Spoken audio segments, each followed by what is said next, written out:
We're joined by the Parliamentary Secretary to the Treasurer, Steven Ciobo. Steven Ciobo, welcome to Capitol Hill. Thanks, Lyndal. Is there going to be any paid advertising in the budget in any way, shape or form? Well, obviously, in terms of the pathway forward, what we're determined to do is make sure that there isn't an ongoing campaign of misinformation in relation to the budget measures. Now, I've heard repeatedly comments made, for example, that there's going to be cuts to education and health. That's not the case. Simply untrue. I've heard, for example, Bill Shorten... to the growth, though. There has been a reduction in the speed of growth. That's an entirely separate thing, and this is part of the problem. But hang on, one of the biggest ones is in relation to the pension, where we see Bill Shorten and the Labor Party time and time again saying cuts to the pension. Untrue. So no cuts to the pension. So getting back to my question, will there be any advertising in any way, shape or form funded by the taxpayer to sell the message of the budget? Well, as you yourself have outlined, the Prime Minister has already ruled out a big spending television advertising campaign. That's what Labor used to do. That's what Labor used to do. That's not what we're going to do.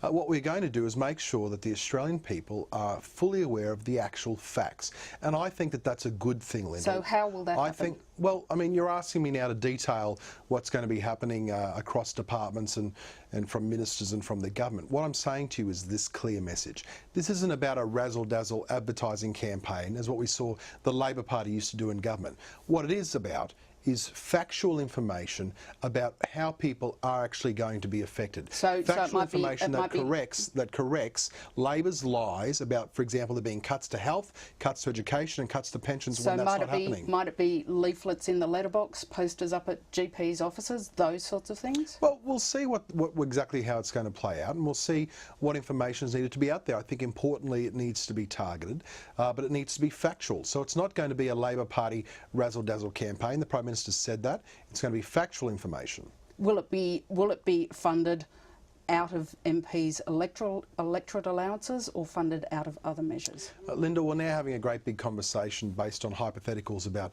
what it might look like and how it might be funded and how it's all going to work.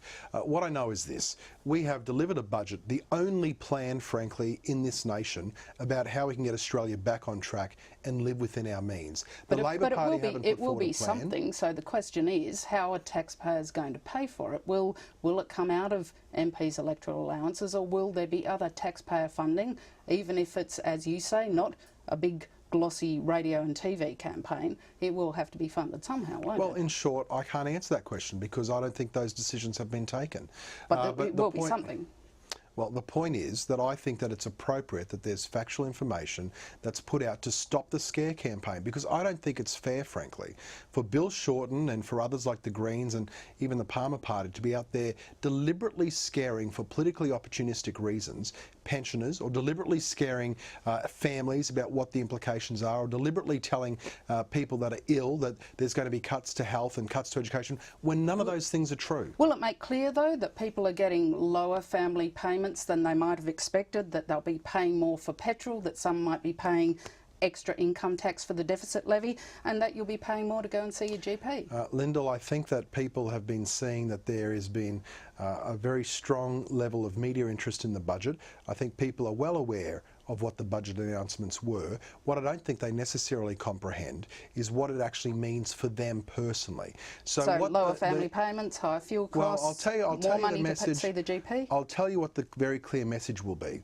We must make structural reform if we are going to live within our means. Simply ongoing campaigns saying that the status quo can exist, that we don't need to worry about making changes, are not sustainable. When we're borrowing $1 billion a month just to service the interest on the debt, I'm sorry, but status quo is not an option. Why can't these arguments be made by ministers through free media, as you're doing now? Well, that's precisely what we're doing, and I think that that's an appropriate pathway forward.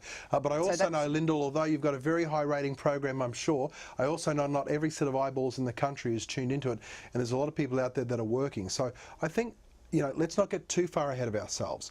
I think a factual campaign that isn't anything like the razzle-dazzle advertising we've seen from the Labor Party before is an appropriate way forward. It'll make it clear to the Australian people that we must make small changes now to avoid having to make much more painful decisions down the track. And those don't come for free, though, do they? Well, Lyndal, nothing the government does comes for free, but we are acutely aware, believe you me, acutely aware that every dollar government spends is a taxpayer's dollar, and that's precisely the reason why we are trying to live within our means. Steven Ciobo, thank you very much for your time. It's a pleasure.